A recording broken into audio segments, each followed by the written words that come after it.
risk assessment, Paris Agreement alignment, and climate strategy.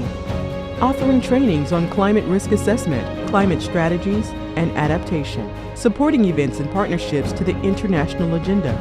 Mobilizing resources and facilitating joint business opportunities and project proposal. IDFC.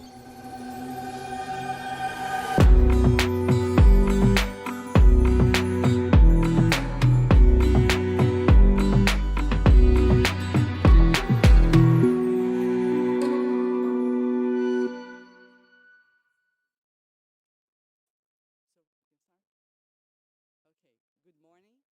It's okay? Can you hear me? Oh, okay. Sorry about the delay. Today is a chaos here, and the third day, but it's the same. Luan, sorry about, I know it's 3 a.m. in Brazil, or 3:30 a.m., so sorry about that. And Henrique hasn't arrived yet. Maybe he has problems. So we are going to start with Marina and Luan. And I would like to thank you, Marina, and also Luan, to be here, and also IDFC, that's our partner, and is organizing the seminar.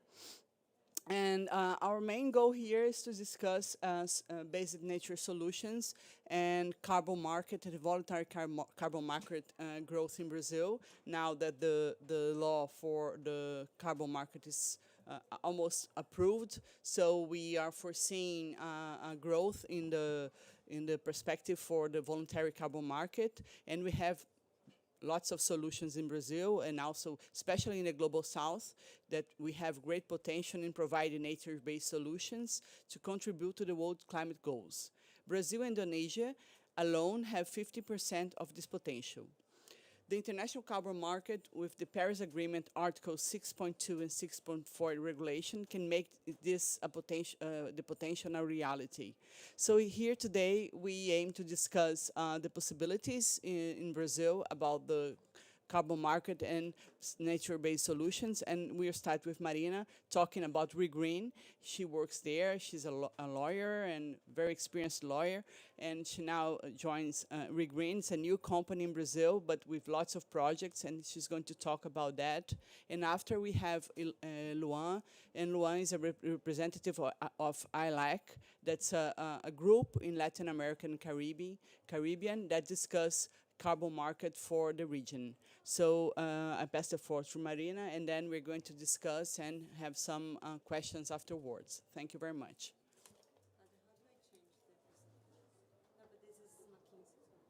Oh, this is the first one, so it's McKinsey, so we have to put the Regreen presentation. Sorry.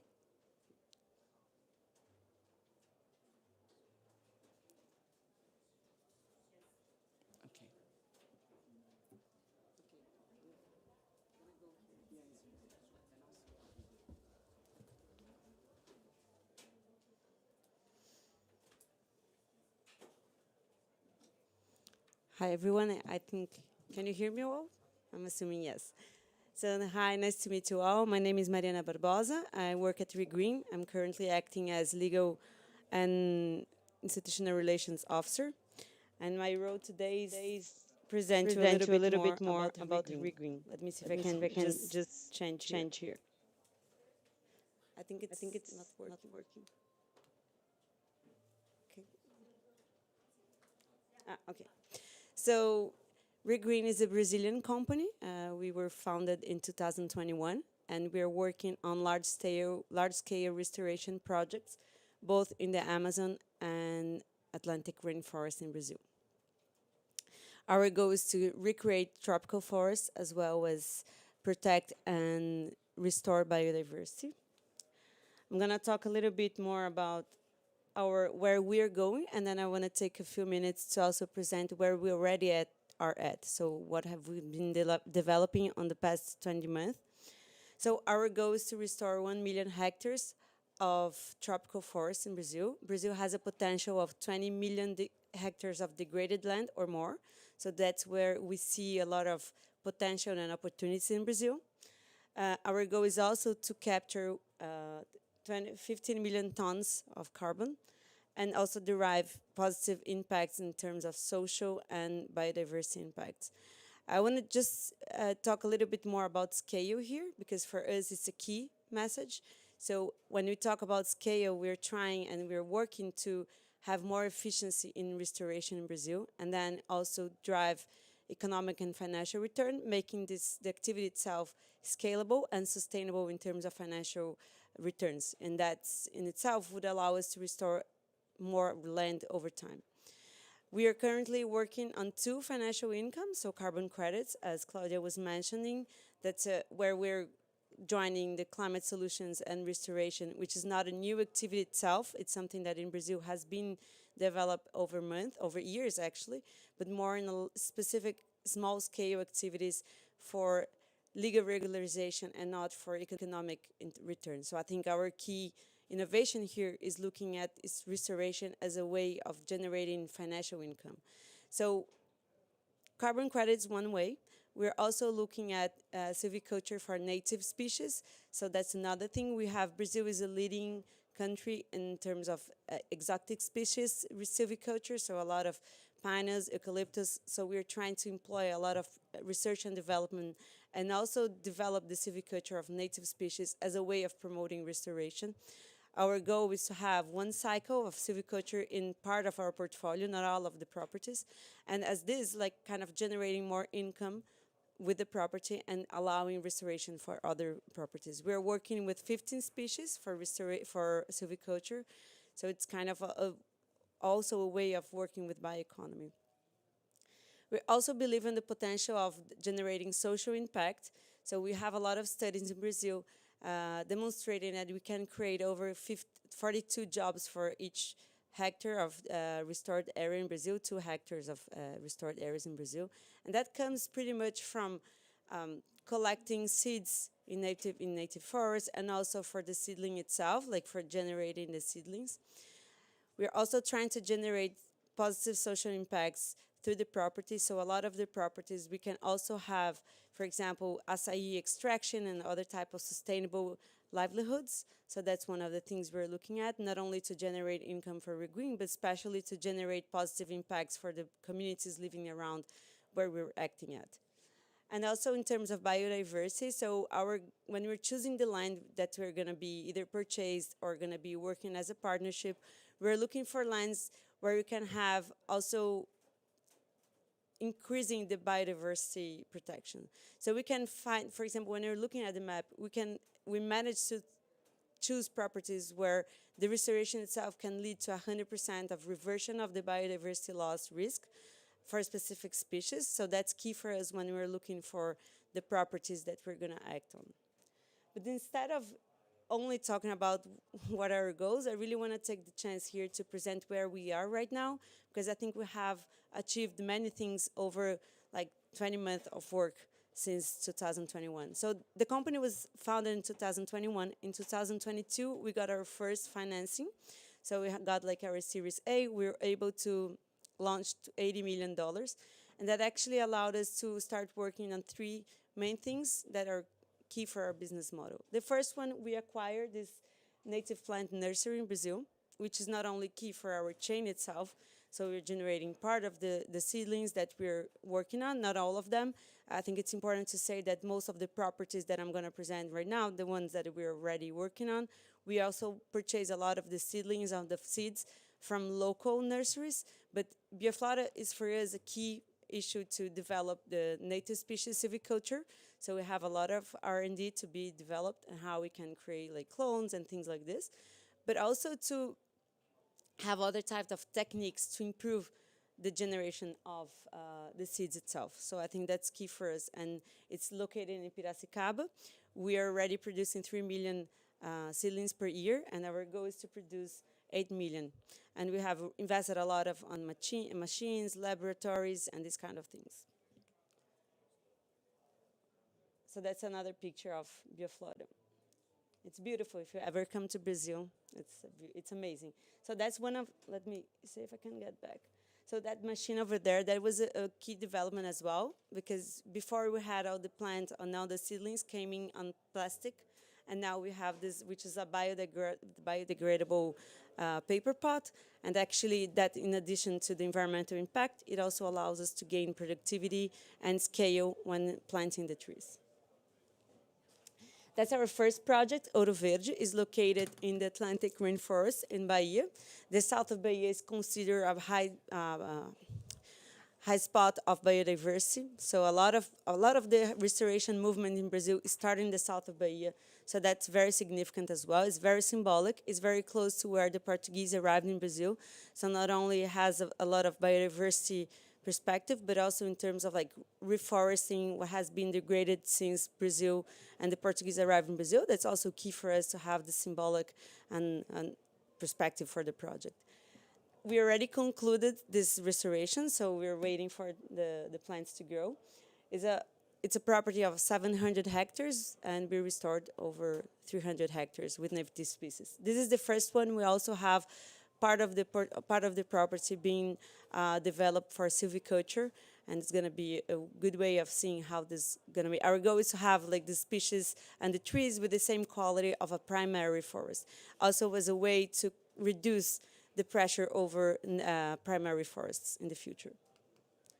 So that's a lot of and as you can see, I think that compared to other nature-based solutions, we're trying to bring here a lot of kind of more, a lot of research and innovation in planting. So that's also where we can see you are using all the machines and stuff. And that the second property, we're also started to use more of drones and other kind of technologies. So not only drones for monitoring, but also drones for applying fertilizers if we need to, or for planting. So that's our second property, also in the south of Bahia. We already planted 1,300 hectares of restorable land. It's a very different property from the previous one. I think that's another challenge for scale because we're gonna have to have a scale project, but also looking at the particular aspects of each location we are working on. All of them with only native species from the Atlantic rainforest. Always using, we're going back to that's the third project we're working on.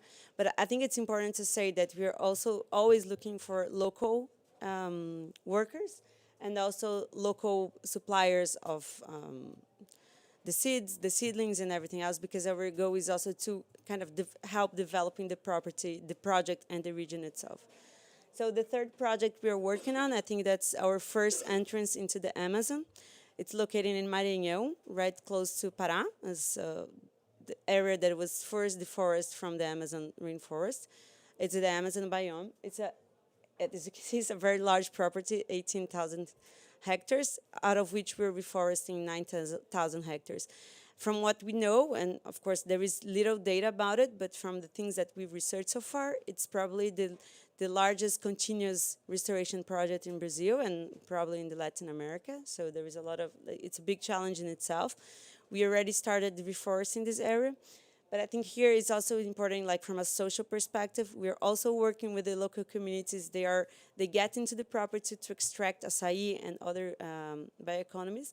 And I think a great innovation here is that when we were doing the stakeholder local consultation process, we also listen to the community to understand what are the species that they are using the most for economic return, and we're trying to use those in our restoration models.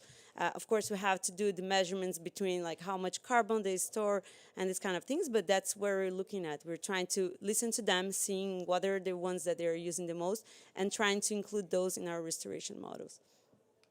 So that's what I wanted to bring to you. We have more pictures here, like for where we are right now. So as you can see, like this tree over there, we planted last year, and it's like already like a human-sized being. So I just wanted to bring a lot of like what we're doing so far, because I think it's also important to we are always talking about the challenges and of the opportunities, but I think the things that we have already accomplished so far are like very impressive in terms of like the small time. So we planted, for example, 1 million trees in a year. So that's also a lot. So that's why I hope to have a good conversation today. Thanks. Thank you very much, Mariana. I'll pass the floor to Luan, and then we can make some questions, and I'll talk about the role of the development banks to to scale up this kind of projects. Thank you, Luan. I hope you're awake. Sorry about the time and about our delay. Hi, how are you? It's a pleasure. Hello, I'm fine. Thank you very much. Can you hear me? Yes, it's fine. Nice. So, first of all, thank you very much for the invitation, Claudia, and the BNDS team. It's also I would like to also to thank IDFC for the invitation. It's always relevant to talk about the opportunities and also the challenge that we have and we need to face um, towards the carbon market, especially at the current momentum here in Brazil. And it was nice to it's going to be nice to talk after Marina, because she already showed us a lot of interesting opportunities for the Brazilian region. But my presentation here is going to be focused not only in Brazil but also in the LAC region. So I'm going to compare some particulars related to each country in the region. Here, I'm in. I'm talking on behalf of TAF, especially in the ILAC project, which is the Latin America and Caribbean Initiative for developing the carbon market. But I'm also representing the Federal University of Rio de Janeiro, the university where I work with. Um, well, basically, my idea here in terms of presentation is to briefly present why should we talk about carbon market in LAC region. I'm going to show some interesting data from why we are kind of losing some really interesting opportunity when it comes to carbon market development in the region, and then I'm going to dive into the ILAC initiative, present a little bit what it is, what's our main purpose, and what we have already done, and what are the next steps for the initiative. And then I'm going to dive into the Brazilian case, which is really interesting in the region, as not only because of we are the biggest country in the region, but also because we have a lot of different opportunities, not only in terms of forestry sector, but also looking at different sectors in the economy. So in terms of context and opportunities for LAC, Claudia already told us about the Article 6, especially 6.2 and 6.4, in terms of the Paris Agreement, and also how this can boost the demand for carbon credits globally, especially considering the NDCs from different countries worldwide. And of course, LAC can be a huge supplier of these credits. Especially here at this presentation, look at the nature-based solutions. But as I have already mentioned, not only considering nature-based solutions. For example, we can see a lot of projects regarding infrastructure sector, energy sector, renewable energy. I mean, a lot of different opportunities. I'm going to show you some data from the LAC region. Also, we have to see that we are currently discussing voluntary market here, but we also have a lot of opportunities when it comes to the integration of this voluntary carbon market with regulated carbon markets. And Claudia already told us about the approval of our draft law for the regulatory carbon market here in Brazil. So yes, we have a lot of interesting opportunities, especially looking at offset.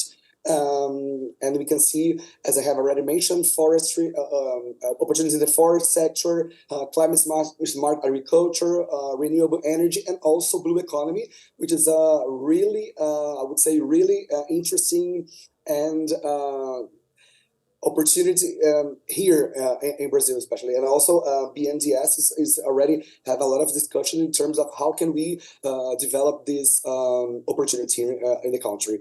Last but not least, it's also important to mention, as Marina already did, that we have also to look at the social aspect of this agenda. And yes, we can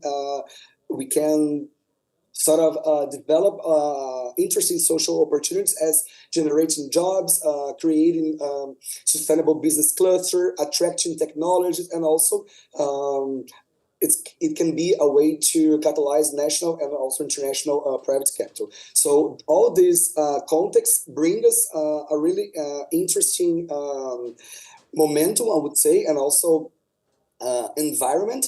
And when we look at data from the state of the voluntary carbon market from the last year, what we can see is that Latin America and the Caribbean region accounts for about 22% of the project in terms of value. So we are like the most important region in terms of in terms of supply credits. And this vary in terms of sectors, but basically what we have is the forest and land use projects. So we have a lot of interesting opportunities when it comes to looking at the agroforestry and reforestation sector. So it's not as easy as it can be wondered, but we also have some challenges. Here I list a few challenges that we are addressing as a ILAC, and also hearing and knowing from the empirical, I would say, experience in the region.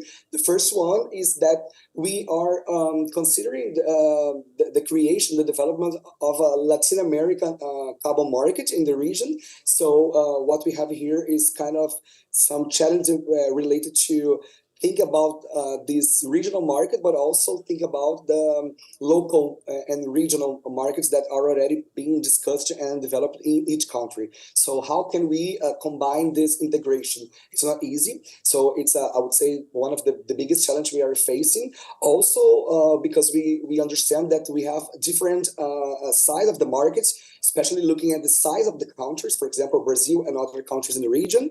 We also have to develop an appropriate and also an attractive financial and non-financial instrument in order to mobilize the finance of the projects. Besides harmonizing, for example, taxonomies, standards, norms, certifications, monitoring service. So we have a lot of discussion when it comes to integrity and also transparency, the necessity of organized institution, the transparency, governance. So we have some challenge to address, and this is the reason why we are proposing this Latin America and the Caribbean initiative for developing the carbon markets, the ILAC. And the main objective of this initiative, which is managed by CAF, is to create a market intelligence tool in order to support monitoring, communication, and also dissemination of up-to-date information related to the carbon market in the region. So basically what we have here is look at the region and see what happens in here, not in terms of carbon markets in general, as we can see from, for example, World Bank studies and analysis, for example. What are our potential related to our region? So this was the main objective of this initiative, and we have in this context some issues and some outputs and some outcomes as well, because we have to filter relevant information for the region, which is not easy because we have some lack of data in specific countries and also specific sectors. It's not easy to get around all this data, and but also we want to innovate when it comes to this analyze also risks, and do a really interesting stakeholder engagement in this process. So we also are working on the database pool. So we are creating a database for the voluntary markets in the region, in order to assess some statistical analysis in terms of historical analysis, and also to keep it possible to make trends and see into the future in terms of different and variations of price. For example, we have in our analysis not only the region analysis, but also compare it with the world analysis, and for each country analyzed as well. And we have this integration because this is an initiative managed by CAF, but it's made in partnership with the Federal University of Rio de Janeiro. So we have a team of experts working on this information, working in all this data. And we have, for example, some outputs, basically bulletins and technical notes that I'm going to show you in the next slides. The initiative is based in 3 different components. The first one is the regional policy agenda, where we are interested in assessing and looking into the possible development of particular carbon markets in the level of the country, but also considering the regional perspective. The second component is very much based on regional technical programming, which means that we are looking at the development of a roadmap aimed to develop taxonomies and also consider the harmonization of the standards and certification in the region, in the different countries, because we have different particularities in each country. And the third one is regarding the knowledge management, which means that we are interested also in generating and dissemination and knowledge about this the situation for carbon marketing in the region, in order to accelerate the learning process and also to strengthen the chain of the carbon market. So here I just share one of our outputs. In the left, we can see the first bulletin that we have shared and presented in Buenos Aires. I had the opportunity to be with Claudia in Buenos Aires in the launch of the first bulletin. It was in this last August. And here we also have this QR code where you can just put your camera there and find all this information that I'm sharing with you, the bulletins, other analysis, data, everything is free, available in the website.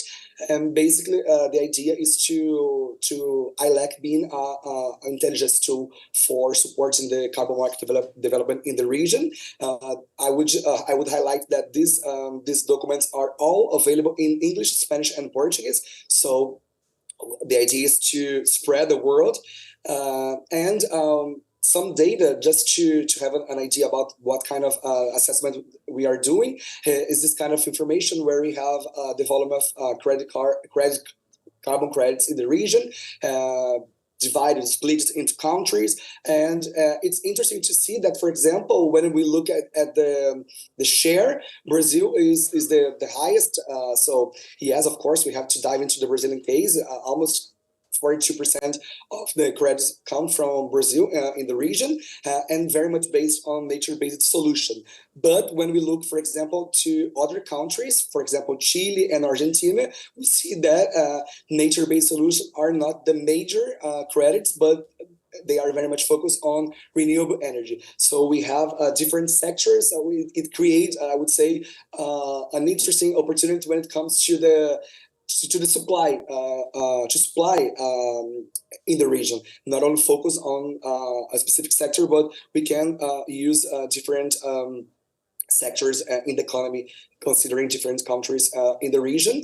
Diving into the Brazilian case, it's interesting because Brazil, we just started the COP28, but Brazil, the government wants to regain, I would say, the political preeminence in the climate agenda internationally. So this is, for example, this was the biggest, the largest delegation Brazil ever had to COP.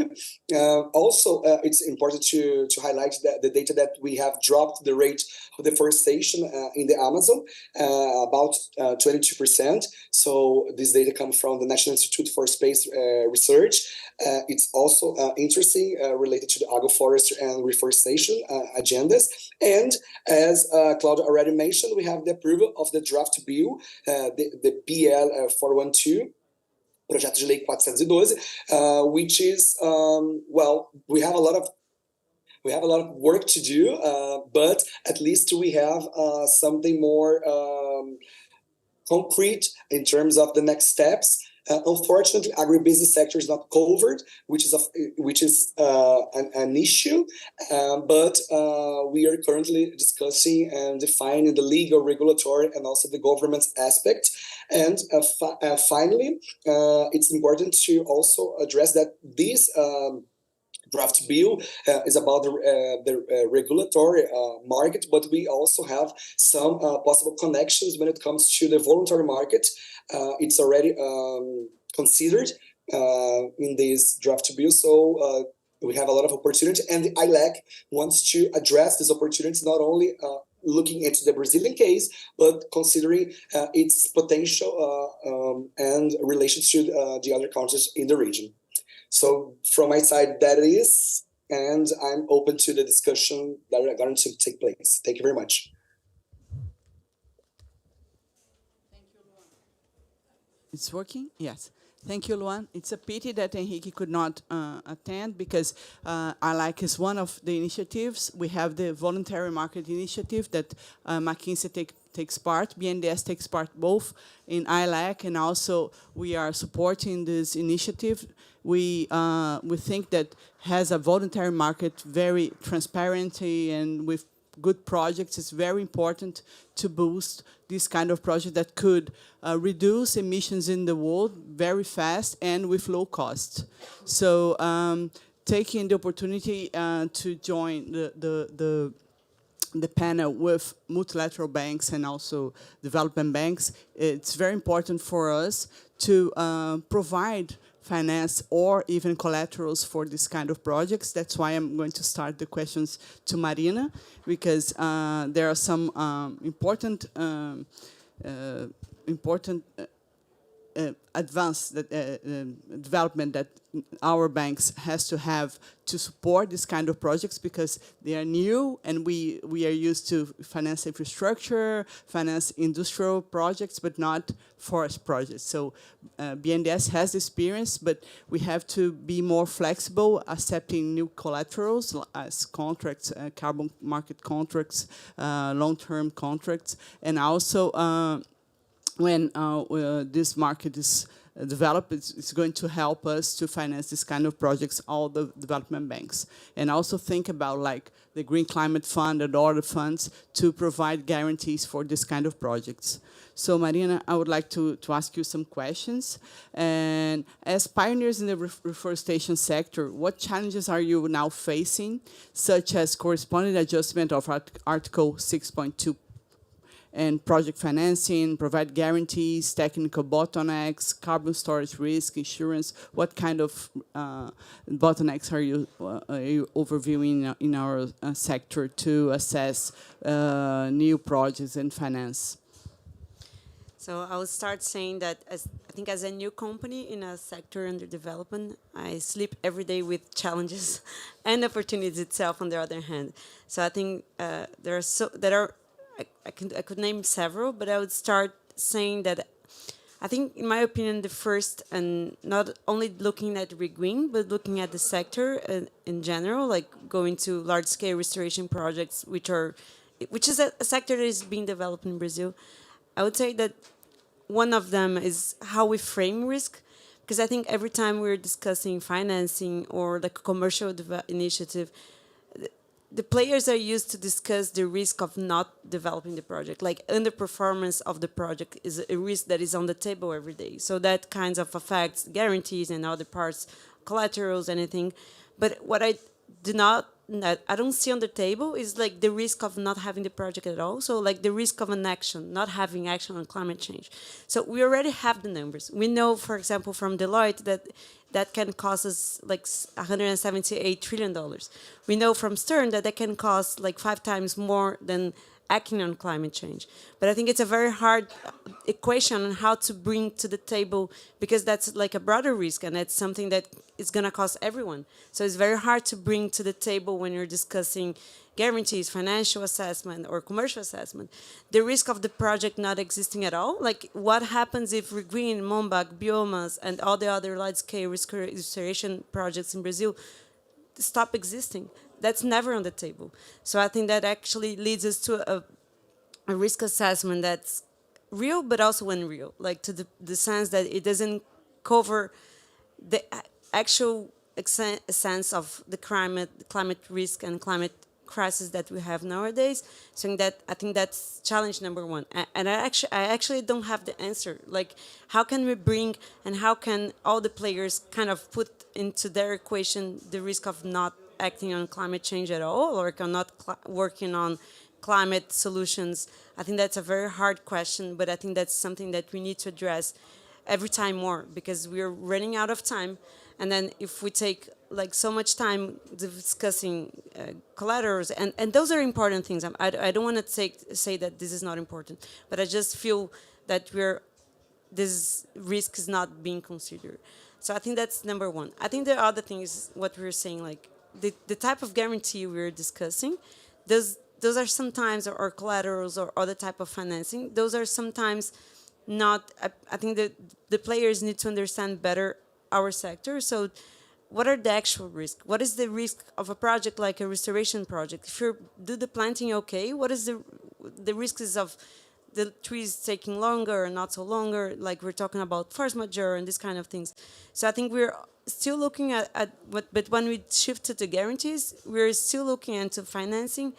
Who's gonna take the risk of the project underperformance? So I think when we see in our position, we're still discussing the guarantees, as you mentioned. So like the type of things we're discussing is like whether having a lien on the property, whether we're going to have a lien on the shareholders, but we're not, there is other type of things that we could be discussing, for example, as having the carbon credit agreement, like the offtake under guarantee or these kind of things. So I think we need to develop this.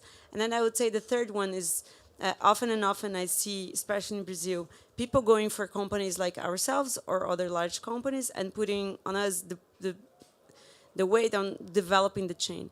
And I think that where we can have like very creative financial instruments in terms of developing. So we can have CRAs or other type of financial instruments and concessional fundings as well to help us develop the chain. Of course, we're going to have a role on that, but I don't want to have all the suppliers with exclusivity contract with Green, for example. That's not good for me, and that's not good for the chain as well.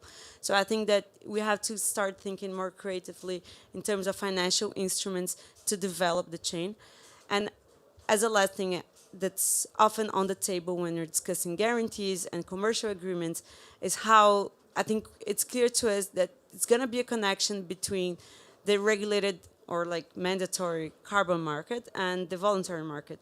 But it's still unclear how this connection is going to be, like how it's going to be corresponding adjustments. It's very common for now when you're discussing an offtake agreement, for example, for those players wanting to have like the sense that they're going to be able to have the corresponding adjustments because they still don't know what they're going to use the carbon credits for.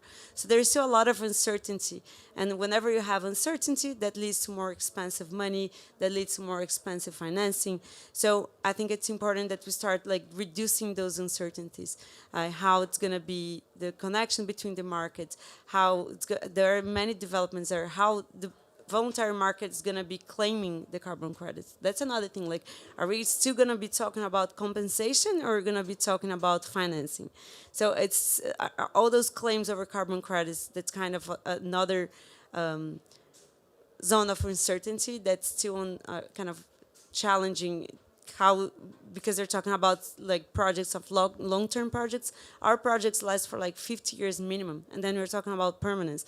So all those kind of certainties that we have right now, they're also leading and being a challenge for the development. But I also think that there are opportunities.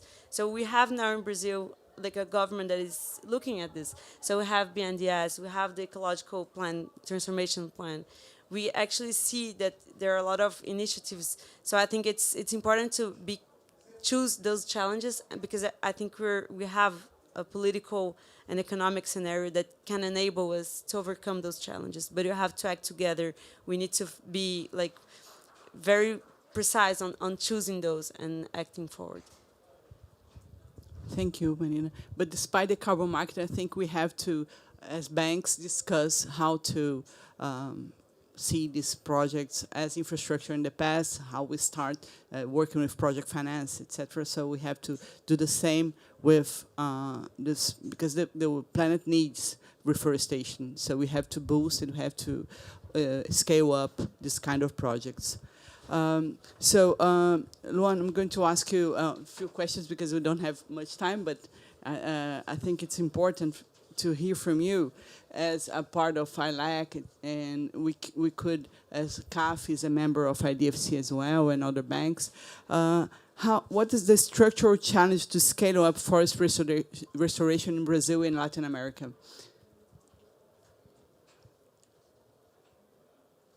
Well, hard question, but yes, I just have some point here. First of all, looking at the Brazilian case, for example, historically we have high rates of deforestation, especially in the 90s, and also in the early 20s. So of course, this is a very huge problem when it comes to scale up forest restoration in Brazil. We have issues related, for example, to territorial occupation, aiming, for example, expanding the cultivation of diverse agricultural crops, herbicides, and also the agribusiness sector. For example, as I mentioned in our draft law, we didn't consider this sector. I won't up this discussion here, but it has to be addressed. The impact of not considering the agro in this project.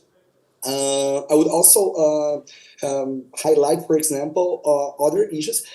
Marina just bring up an interesting question, answer actually, regarding the reduce of uncertainty, and this is also an interesting point to look at here because we don't know exactly what's going to be the future in terms of the next steps of this carbon market here in Brazil.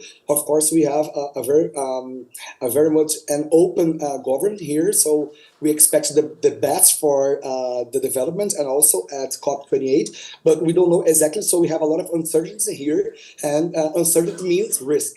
And the banks, for example, don't like to have this high level of risk. So it's also an issue when we discuss with developing banks in the region. But I would also address that we can open up um, our broad of solutions, not only looking at specific carbon markets, but also other instruments. As Marina said, we have to think about new financial instruments. And for example, BNDES this year has opened the blended finance calls. So why not? Now, why not think about also green bonds? In Brazil, we have green bonds very much focused on energy sector, but also we have some projects related to forestry. So we have a pool of different instruments that can be used. And while we do not have this certain related to the carbon market, I do understand that we can also look at these opportunities in terms of different instruments to address. So basically, is the these are the main topics I would highlight, but we also have some challenges related to the coordination of all this dialogue that has to happen. So in this point, I would take path for the initiative of Create ILAC because we put together everybody, different stakeholders there, not only a development bank, but also private sector, academia, other stakeholders that are very much interested in this discussion. So this dialogue has to happen.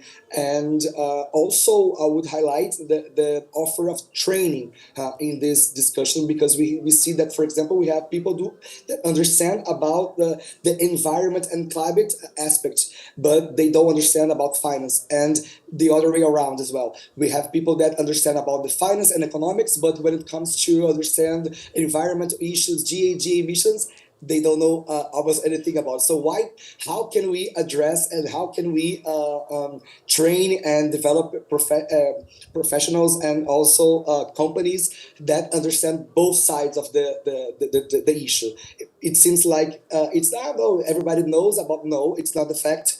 I do understand that we have some gaps to address here as well when it comes to training in this agenda. Clara, can I just? Yes, please, You please. brought like after I answered my question, I was just thinking about it. So I think the lack of understanding, I think it's something that we don't talk that much. So there is a lack of understanding of knowledge of like how the reforestation sector acts. Like what are the actual risks? What are the gaps of knowledge? I think a lot of people on the financing side or on other sides, we don't know. People don't have so much clarity on not actually what are the actual challenges and what are the actual gaps. I think on the other way around as well. But I think it's interesting. For example, even we were looking for all the financing lines for the suppliers, that information is very hard to find. So I had to look at all the state banks, understanding what are the lines available, and a lot of people that are like a lot of farmers working on restoration, for example, they were not aware of the lines that are available. And even ourselves, like we're going through an educational process to understand what is our role in that. So we're understanding that because we have like more knowledge, perhaps we can be the one acting, not the one, but one of the ones acting to connect the owners and the nurseries to the lines and the public money that is available there sometimes, to even create those, or also to help those farmers going to other kind of funding. So I think the gap on knowledge and the gap on the tools already available, because there are tools available, which are just not so aware of where they are, how they function, to whom they are available to. So I think that's also key, to not have efforts being just thrown away like that. We have to be very selective. We have little time, not so many people working on that, and not like we have a limited resources, so we have to be very selective on those. And I think as I work in a bank, I think we banks, we have to discuss that, especially development banks, and think about some, let's say, funds to guarantee projects, etc. I think this could boost and effectively reduce gas emissions and capture gas emissions and it will help countries to achieve their NDCs with more faster. So it's important to discuss among us and create new instruments to be able to finance and take the money to whom it's concerned. So I think that we can finalize that. Thank you very much, Luan. Thank you very much, Mariana. I think it was a great discussion, and I hope that we can continue discussing that, especially for other banks. So thank you very much, IDFC, for that, and till next time. Thank you, Luan. Thank you very much. It was a pleasure.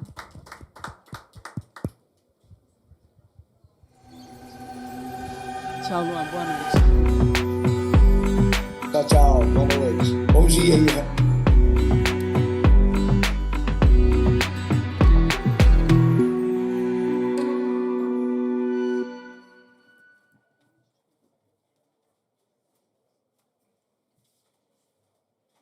Climate Facility. Let's work together to implement the Sustainable Development Goals towards 2030 and beyond. What is IDFC?